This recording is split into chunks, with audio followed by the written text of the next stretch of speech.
In this period, we are going to study about the Wheatstone's bridge. It is a bridge circuit used to determine the unknown resistance.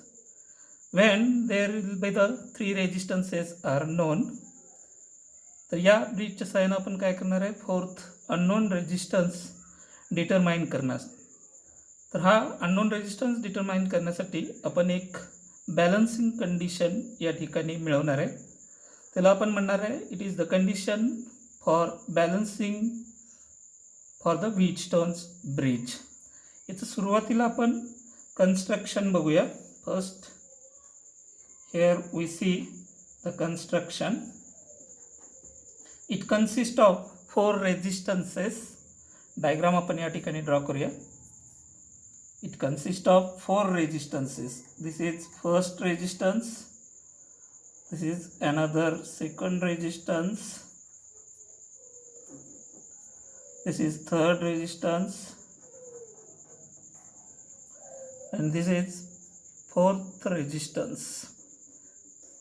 These are the 4 resistances P, Q, R and S connected to form a quadrilateral ABCD. This is the quadrilateral ABCD.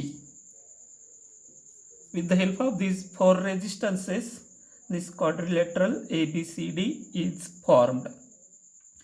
तर या ठिकाणी a battery of EMF E, this is the symbol for battery of EMF E. This is positive terminal, this is negative terminal, and this is the symbol for key. A battery of EMF E, key K, are connected in between points A and C. हा A point आहे, हा C point आहे. या दोन पॉईंट्समध्ये आपण काय केलेलं आहे, बॅटरी आणि की कनेक्ट केलेलं आहे. A battery of EMF E, key K are connected these two diagonally opposite points A and C. In between points B and D, in between points B and D, a sensitive galvanometer of resistance capital G. This is the galvanometer which is connected in between points B and D. These are the two diagonally opposite points B and D in which the galvanometer of resistance capital G is connected. तर या ठिकाणी आपण when key is closed, this key is closed, then current I flows through the circuit. Current I is flows through the circuit which is supplied by this cell. This current I comes to the junction point A. This current I comes to the junction point A and is splitted in two currents. One is I1 which flows through resistance P and another is I2 which flows through resistance S. हा I हा current काय झालेला आहे, या ठिकाणी दोन करंट्समध्ये split झालेला आहे, डिवाइड झालेला आहे. First is I1 and another is I2. At this junction point A, at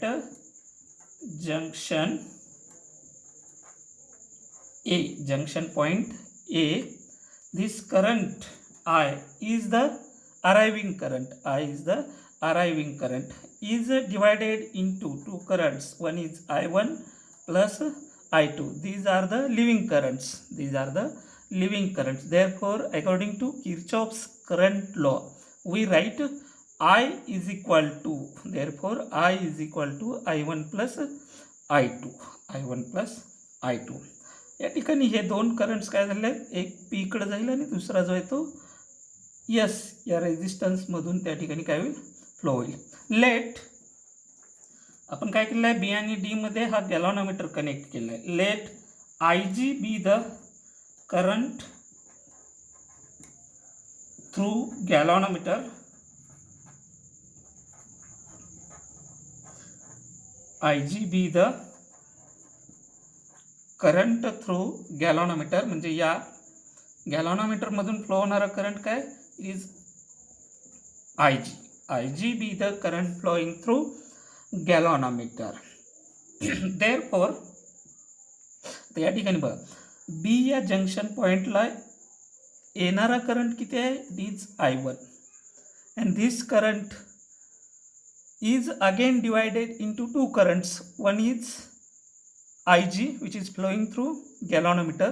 Therefore current flowing through the resistance Q is या I1 मधून Ig जाईल, means I1 minus Ig is the current flowing through resistance Q, flowing through resistance Q. Therefore current through resistance Q is I1 minus Ig. I1 minus Ig is the current flowing through resistance Q. Here is another junction point D.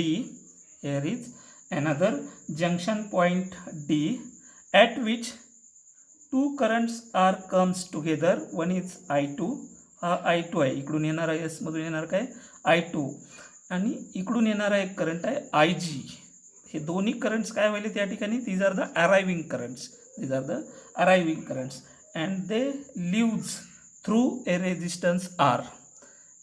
हे दोन्ही currents कुठून जातील, या R मधून जातील, म्हणजे R मधून जाणारा करंट काय असेल, या दोन्हींची बेरीज असेल I2 plus Ig. I2 plus Ig is the current flowing through R.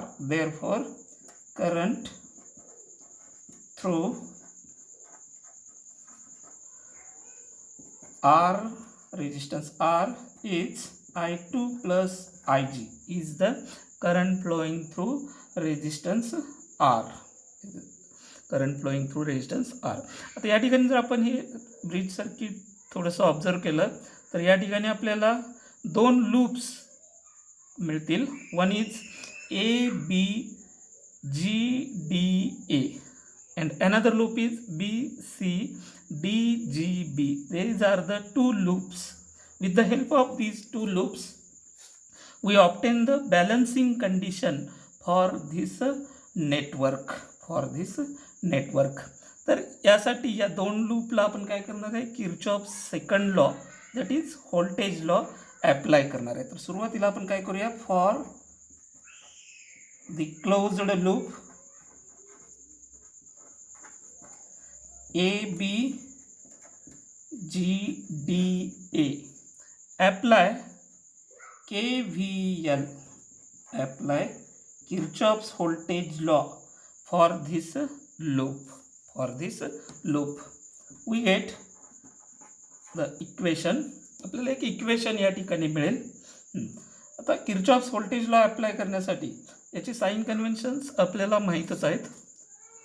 तर या साइन कन्व्हेन्शन्सचा यूज करून आपण या ठिकाणी काय करणार आहे, किर्चॉफ्स व्होल्टेज लॉ या लूपसाठी अप्लाय करणार आहे. ABGDA हा एक क्लोज्ड लूप आहे, हा एक काय क्लोज्ड लूप आहे की त्याच्यामध्ये तीन रेजिस्टन्स आहेत. कुठले कुठले, P, G आणि S हे तीन रेजिस्टन्स आहेत. जी हा गॅल्व्हॅनोमीटरचा रेजिस्टन्स आहे, जी हा काय या ठिकाणी गॅल्व्हॅनोमीटरचा रेजिस्टन्स आहे. तर आता या ठिकाणी direction of current from A to B is from A to B. Direction of current is from A to B. Our tracing is also from A to B. Therefore potential difference across P is negative, it is negative, minus current into resistance. Current is I1 into resistance P.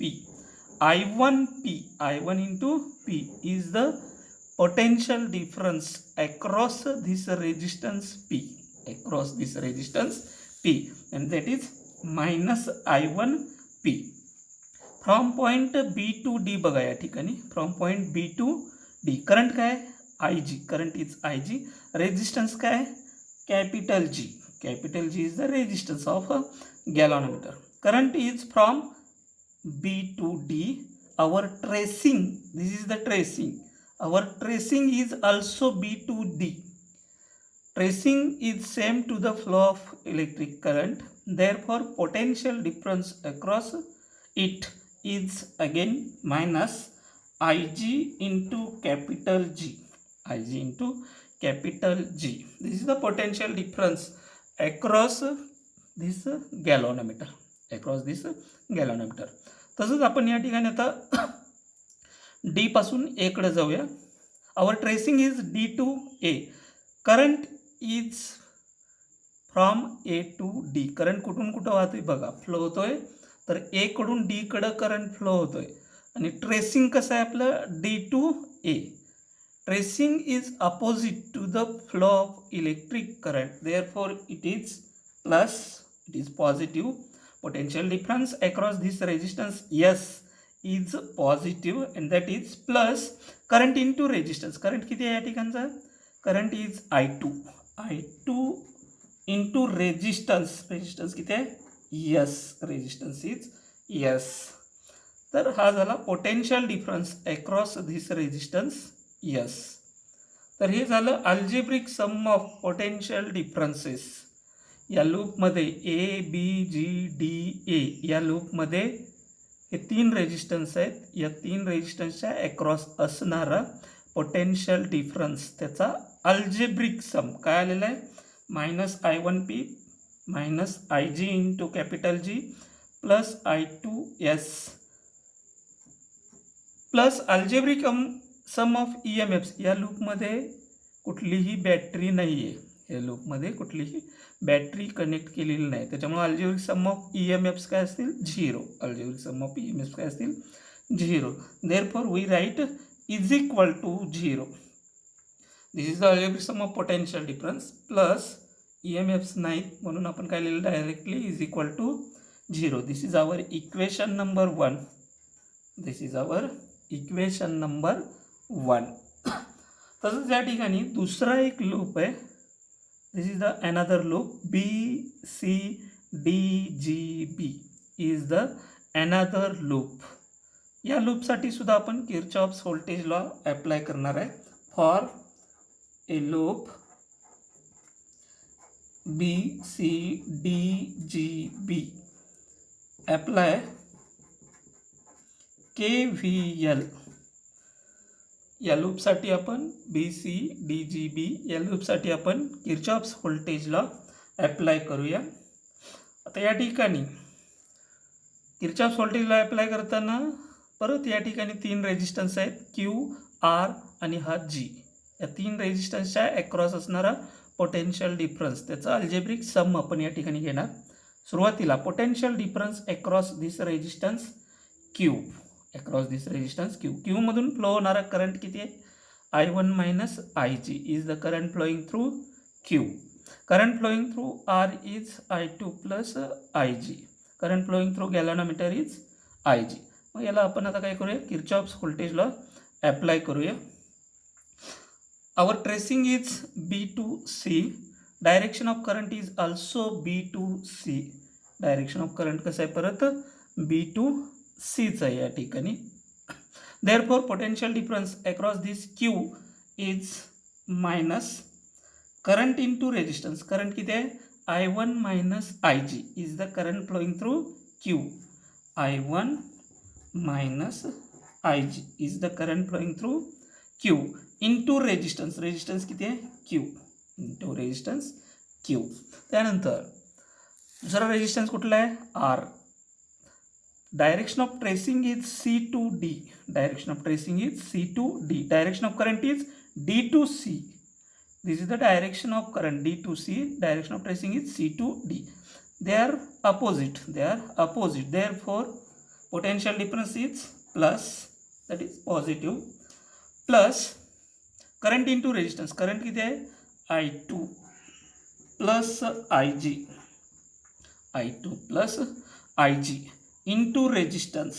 याला bracket करूया आपण, into resistance. Resistance किती आहे इथला, R. Capital R is the resistance. Capital R is the resistance. And this is the potential difference across R. Potential difference across R. त्यानंतर कुठला resistance आहे, हा गॅल्व्हनोमीटरचा रेजिस्टन्स आहे. गॅल्व्हनोमीटरमधून फ्लो होणारा करंट आहे IG. रेजिस्टन्स आहे capital G. Therefore PD across this galvanometer is, tracing कसं आहे या ठिकाणी, D to B. Our tracing is D to B, D to G, G to B is tracing, and direction of current is B to D. Direction of current is B to D. They are again opposite in direction, therefore it is plus. Current is Ig into resistance is capital G. Into resistance is capital G. Therefore Ig into capital G is the potential difference across this गॅलॉनोमीटर. तर हे सर्व काय झालं, या तीन रेजिस्टन्सच्या across असणारा potential difference आणि त्याची algebraic sum. This is the algebraic sum of potential differences. या ठिकाणी सुद्धा दुसरी कुठली बॅटरी कनेक्ट नाही आहे याच्यामध्ये. There is no battery, therefore algebraic sum of EMFs is 0 is equal to काय असणार आहे, algebraic sum of potential difference plus algebraic sum of EMFs is equal to 0. Therefore we write is equal to 0. याला आपण equation number 2 देऊया. This is equation number 2. This is equation number 2. आता या ठिकाणी हे जर ब्रिज सर्किट आपण observe केलं, there is one special case occurs when current flowing through galvanometer is 0, then we says that this bridge is balanced. This bridge is balanced as काय म्हणूया आपण या ठिकाणी, as Ig which is current flowing through galvanometer is equal to 0, then the network is said to be balanced.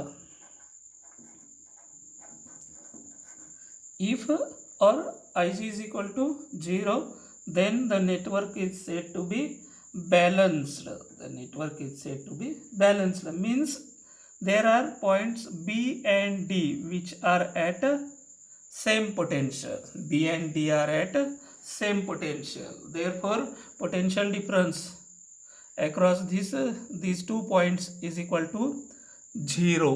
These 2 points is equal to 0. Therefore, G is not equal to 0. Therefore, we says Ig is equal to 0. Ig is equal to 0. Substitute this value Ig is equal to 0 in equation 1 and 2. Therefore, we write equations